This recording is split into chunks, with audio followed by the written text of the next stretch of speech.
रोशनी का सफर, रोशनी का सफर।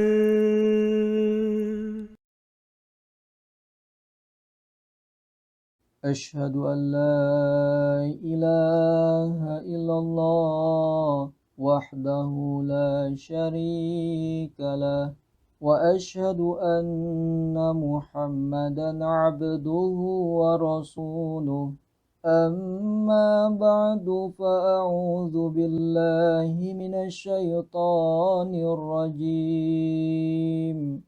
بسم الله الرحمن الرحيم.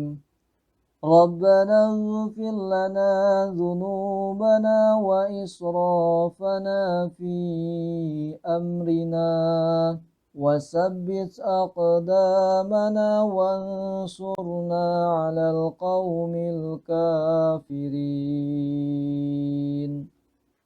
Jemaah yang dirahmati Allah Subhanahu wa Ta'ala, pada kesempatan kali ini saya akan menyampaikan sebuah kajian berkenaan dengan macam-macam jenis dosa. Berkenaan dengan dosa, para sahabat Rasulullah Sallallahu Alaihi Wasallam telah memberikan contoh yang sangat baik kepada kita semua, yakni tatkala mereka radhiyallahu anhum melakukan kesalahan-kesalahan dan juga tindakan-tindakan yang berlebih-lebihan di dalam amalan mereka, mereka senantiasa memohon ampunan kepada Allah dan ucapan mereka tidak lain hanyalah doa, yakni ya Tuhan kami, ampunilah dosa-dosa kami dan tindakan-tindakan kami yang berlebihan di dalam urusan kami, dan tetapkanlah pendirian kami dan tolonglah kami terhadap orang-orang yang kafir. Bismillahirrahmanirrahim. Rabbana ighfir lana dhunubana wa israfana fi amrina وثبت أقدامنا وانصرنا على القوم الكافرين. Jemaah yang dirahmati Allah Subhanahu wa Ta'ala, pada kesempatan kali ini saya akan menyampaikan sebuah kajian berkenaan dengan macam-macam jenis dosa. Berkenaan dengan dosa, para sahabat Rasulullah Sallallahu Alaihi Wasallam telah memberikan contoh yang sangat baik kepada kita semua, yakni tatkala mereka radhiyallahu anhum melakukan kesalahan-kesalahan dan juga tindakan-tindakan yang berlebih-lebihan di dalam amalan mereka, mereka senantiasa memohon ampunan kepada Allah dan ucapan mereka tidak lain hanyalah doa, yakni ya Tuhan kami, ampunilah dosa-dosa kami dan tindakan-tindakan kami yang berlebihan di dalam urusan kami, dan tetapkanlah pendirian kami dan tolonglah kami terhadap orang-orang yang kafir. Ayat ini dengan tegas menyatakan bahwa hanya baginda yang mulia Rasulullah Sallallahu Alaihi Wasallam lah insan yang terbebas atau maksum dari dosa. Sebab beliau Sallallahu Alaihi Wasallam telah dijadikan uswatun hasanah atau panutan terbaik oleh Allah Subhanahu Wa Taala untuk semua umat manusia.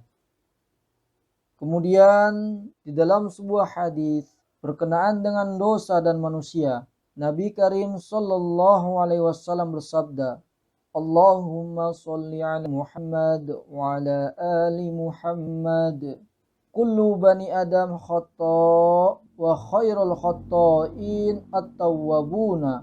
Yang artinya, semua anak cucu Adam berpotensi melakukan kesalahan, dan sebaik-baik orang yang melakukan kesalahan adalah orang-orang yang senantiasa bertobat. Hadis Tirmizi nomor 2499.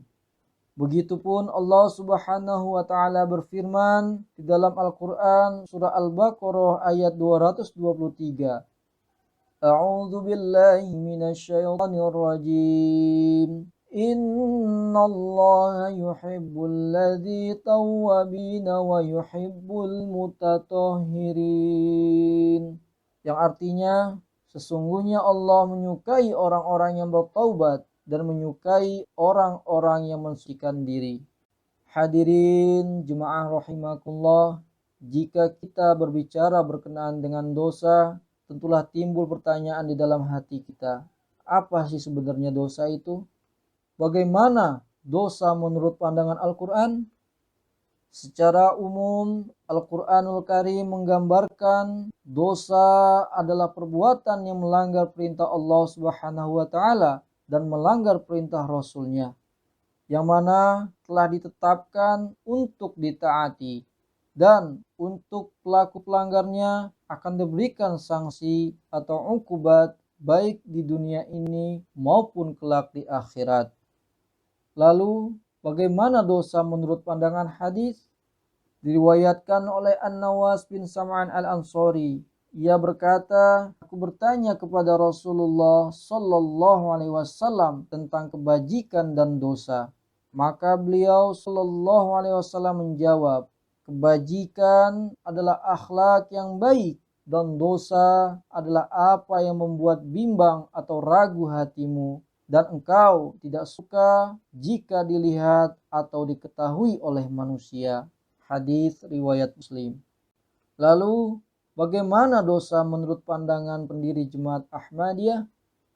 Hazrat Masih Maud alaihi salatu wassalam bersabda, dosa adalah amalan yang menyebabkan penyakit rohani. Selama hakikatnya belum diketahui, maka selama itu pula manusia belum bisa menghindarkan diri dari dosa. Dikutip dari Malfuzat cetakan bahasa Indonesia halaman 296. Hadirin jemaah rahimakumullah, dosa dalam berbagai variannya adalah perbuatan yang dibenci oleh Allah Subhanahu wa taala. Pelakunya akan mendapatkan sanksi baik di dunia ini dan juga kelak di akhirat. Karena ia bentuk dari pembangkangan terhadap Sang Pencipta yang telah menjadikannya berada di dunia ini untuk mentaati perintahnya dan menjauhi segala larangannya. Dalam bentuk apapun dosa itu tetaplah sebuah pelanggaran, baik dosa yang kecil, dosa yang sedang, maupun dosa yang besar. Untuk setiap pelanggaran ada sanksinya. Sanksinya Allah Subhanahu wa taala yang menetapkan. Walaupun pada akhirnya hanya Allah dengan segala rahasianya lah yang memberikan keputusan terakhir. Apakah dosa itu diampuni ataukah akan dimintai pertanggungjawabannya. Ada dosa yang diampuni dan ada dosa yang tidak diampuni. Ini juga hak Allah Subhanahu wa taala. Sebagai contoh untuk dosa syirik, Allah Subhanahu wa taala berfirman di dalam Al-Qur'anul Karim, Innallaha la yaghfiru an yushraka bihi wa yaghfiru ma duna dzalika liman yasha' wa man yushrik billahi faqad iftara isman azima. Artinya, sungguhnya Allah tidak akan mengampuni dosa syirik dan Dia mengampuni segala dosa selain dari syirik itu bagi siapa yang Dia kehendaki. Barang siapa yang mempersekutukan Allah, maka sungguh ia telah berbuat dosa yang besar. Quran surah An-Nisa ayat ke-49. Tetapi Allah Subhanahu wa taala dalam banyak ayat dalam Al-Qur'anul Karim menegaskan bahwa Allah Subhanahu wa taala Maha Pengampun bagi orang yang memohon ampunan kepadanya. Sebagaimana Allah Subhanahu wa taala berfirman, "I'lamu annallaha syadidul 'iqab wa annallaha ghafurur rahim."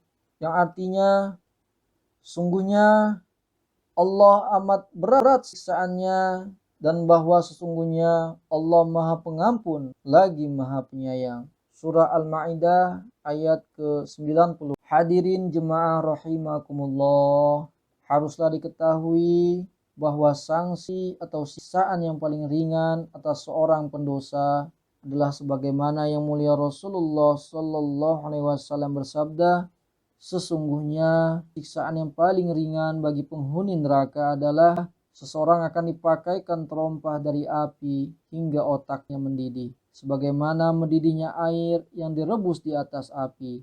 Pada saat itu ia mengira bahwa ia mendapatkan siksaan yang paling pedih, padahal ia adalah penghuni neraka yang paling ringan siksaannya. Hadis riwayat Muslim.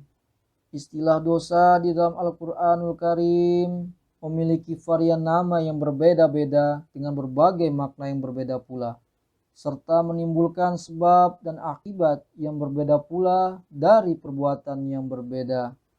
Di dalam Al-Quranul Karim terdapat 17 istilah kata yang menyebutkan kata dosa.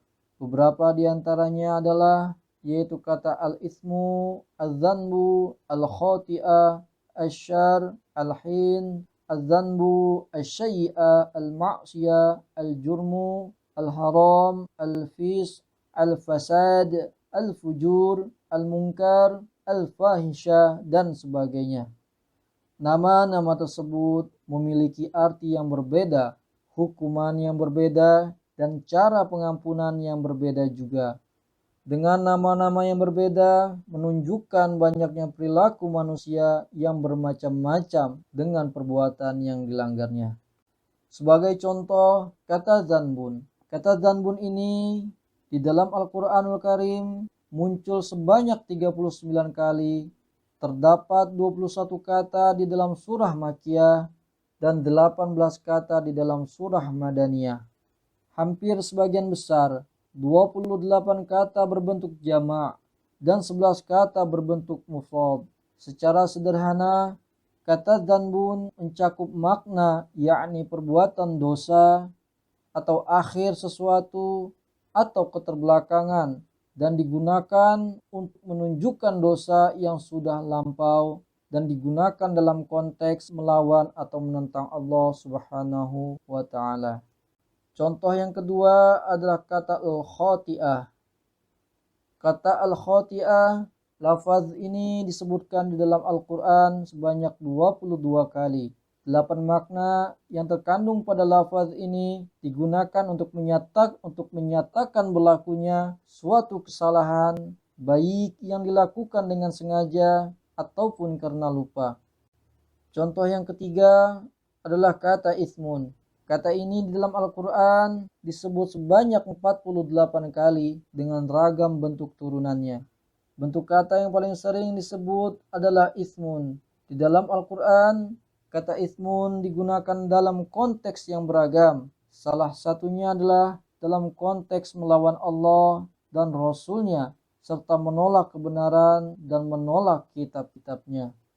Contoh yang keempat, ada kata junahun.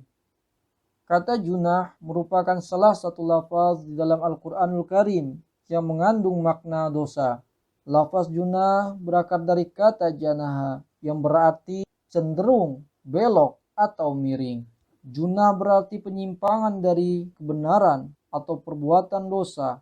Bahkan semua dosa bisa dikategorikan dalam pengertian junah. Mengapa diartikan demikian? Karena dosa membuat manusia menyeleweng dari kebenaran. Contoh yang kelima adalah kata jurmun. Lafaz ini merupakan sinonim dari kata dzanbun. Dalam Al-Quranul Karim, kata ini muncul paling sering dalam bentuk mujrim, yang berarti orang yang melakukan atau telah melakukan dosa. Kata al-jurmu disebut sebanyak 65 kali, berbentuk jamak muzakkar salim berjumlah 49 kata. Banyaknya bentuk kata ini menggambarkan bahwa kata jurmun dipakai di dalam Al-Quran untuk menggambarkan para pelaku dosa, bukan jenis-jenis dosa. Kata jurmun juga digunakan untuk menjelaskan ancaman atau siksaan yang akan diterima. Para mustami'in yang saya muliakan, haruslah kita ketahui bersama-sama pada hakikatnya dosa adalah amalan yang dibenci oleh Allah Subhanahu wa taala, baik itu kecil terlebih lagi dosa yang besar. Dan haruslah kita ingat bersama-sama dan haruslah kita ketahui bersama-sama bahwa setiap amalan dosa ada konsekuensi hukuman yang menanti baik di dunia ini maupun di akhirat kelak. Oleh karena itu, hendaknya kita sedemikian rupa menghindarkan diri dari perbuatan dosa. Lalu, bagaimana caranya agar terbebas dari dosa? Cara yang pertama adalah bacalah Al-Quranul Karim dan juga artinya. Karena Al-Quran adalah kitab yang di dalamnya tidak ada keraguan sedikit pun dan petunjuk bagi orang-orang yang bertakwa.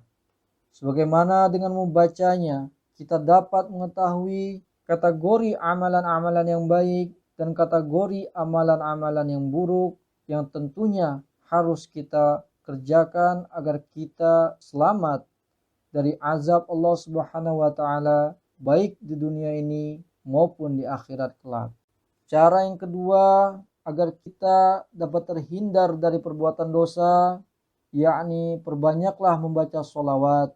Berkenaan dengan sholawat, Rasulullah Sallallahu Alaihi Wasallam bersabda, barang siapa bersolawat kepadaku 1 kali, maka Allah Subhanahu Wa Taala akan mengucapkan sholawat kepadanya 10 kali dan akan dihapuskan 10 kesalahannya dan ia akan diangkat 10 derajat untuknya.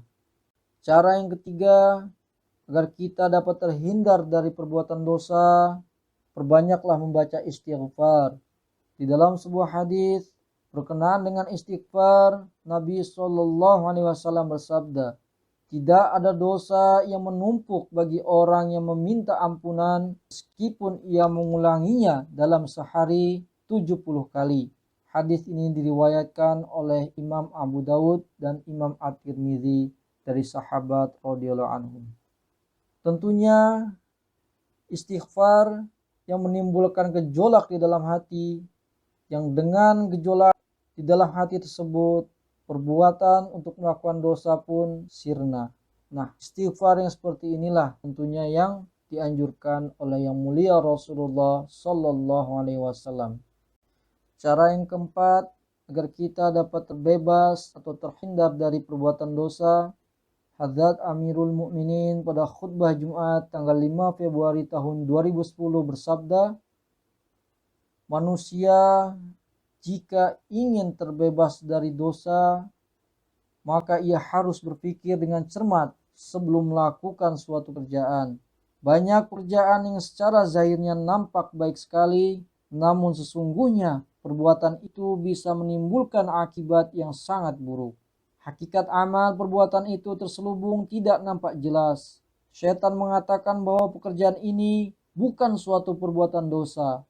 Akan tetapi setelah melakukannya, barulah ia sadar bahwa pekerjaan itu demikian buruk dan kotor, sehingga tidak mudah untuk melepaskan diri darinya. Dan akibatnya semakin bertambah berani untuk melakukan dosa lainnya.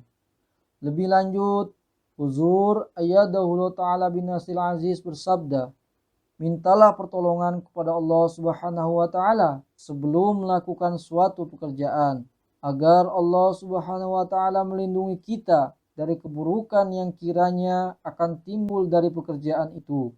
Allah Subhanahu wa Ta'ala menasihatkan agar manusia jangan hanya menilai keindahan suatu pekerjaan secara zahirnya saja.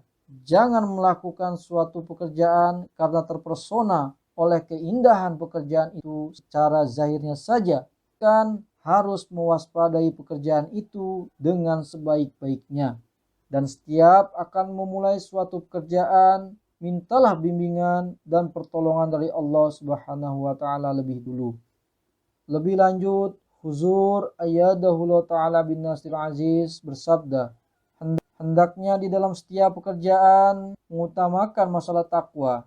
Jika tidak melangkahkan kaki secara hati-hati, tidak mengenal haram dan halal, maka akibatnya manusia akan terlibat ke dalam perbuatan dosa. Jika dosa telah terlanjur dilakukan, pasti akan mendapatkan hukuman. Alasan apapun yang dikemukakan tidak akan diterima. Huzur Ayyadallahu Ta'ala bin Nasril Aziz bersabda, hendaknya manusia diwajibkan melakukan sholat 5 waktu demi menghindarkan diri dari perbuatan dosa. Dan juga carilah perlindungan kepada Allah Subhanahu wa Ta'ala, sebagaimana Allah Ta'ala berfirman, Inna sholata tanha anil fahsya'i wal munkar, yang artinya sungguhnya sholat itu mencegah perbuatan-perbuatan keji dan mungkar. Al-Quran Surah Al-Ankabut ayat 45. Hazrat Masih Maud alaihissalatu wassalam bersabda, apa maksud sholat itu? Sholat adalah sebuah doa yang karenanya manusia terhindar dari keburukan-keburukan dan karenanya manusia menjadi pewaris kebaikan-kebaikan serta nikmat-nikmat Allah Subhanahu wa Ta'ala. Untuk meraih martabat sholat seperti itu, Hazrat Masih Maud alaihissalatu wassalam bersabda, sholat adalah perkara yang bisa mencakup urusan duniawi dan juga urusan ukhrawi.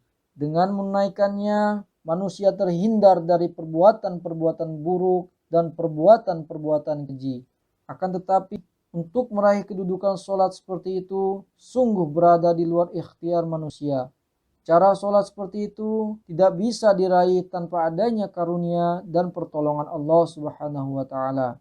Dan selama manusia tidak menyibukkan diri untuk memanjatkan doa, maka sholat yang khusyuk dan tawaduk seperti itu tidak bisa diraih. Tentunya timbul pertanyaan, bagaimana Pak Mubalik? Si fulan sering sholat, tapi kok tetap maksiat? Bagaimana itu? Jawabannya adalah, cobalah observasi si fulan itu. Apakah si fulan telah melakukan wudu yang baik sebelum sholat? Apakah si fulan ketika sholat faham apa yang dia baca? Lalu tanyalah si fulan, apakah si fulan itu melakukan sholat dengan khusyuk? Sebab tidak mungkin firman Allah Subhanahu wa Ta'ala bertentangan dengan apa yang harusnya dan seharusnya jadi. Hadirin jemaah rahimakumullah, Hazrat Masih Maud alaihissalatu wassalam bersabda, untuk meraih martabat sholat yang sejati diperlukan pertolongan dan bantuan yang khusus dari Allah Subhanahu wa Ta'ala. Maka untuk itu setiap waktu kita haruslah kita tanamkan rasa takut terhadap Allah Subhanahu wa Ta'ala dan juga berusaha keraslah untuk meraih kesucian diri dari setiap bentuk macam syirik. Maka apabila keadaan seperti yang tercipta, maka barulah seorang mukmin akan disebut mukmin sejati, yang mana ia akan selamat dari setiap jenis perbuatan keji dan juga perbuatan yang buruk. Hazrat Masih Maud alaihissalatu wassalam bersabda, hendaknya ciptakan di dalam hati rasa takut kepada Allah. Jika keagungan dan kebesaran Allah Subhanahu wa Ta'ala menguasai kalbu, maka perbuatan dosa pun akan menjauh. Dikutip dari Malfuzat cetakan bahasa Indonesia halaman 290. Di dalam buku Bagaimana Cara Terbebas dari Dosa, Hazrat Masih Maud alaihissalatu wassalam bersabda, cara agar terhindar dari dosa adalah manusia harus meyakini adanya Tuhan dan adanya hari pembalasan. Sebagaimana dia meyakini bahwasanya racun dan bisa ular itu berbahaya untuk dirinya. Semoga kita semua dapat meniru amalan-amalan para sahabat radhiyallahu anhum ini dan juga dapat mengamalkan apa-apa yang telah Allah Ta'ala firmankan dalam Al-Quranul Karim dan apa-apa yang telah dicontohkan oleh yang mulia Rasulullah Sallallahu Alaihi Wasallam. Wa akhiru da'wana alhamdulillahi rabbil alamin. Wassalamualaikum warahmatullahi wabarakatuh. रोशनी का सफर, रोशनी का सफर।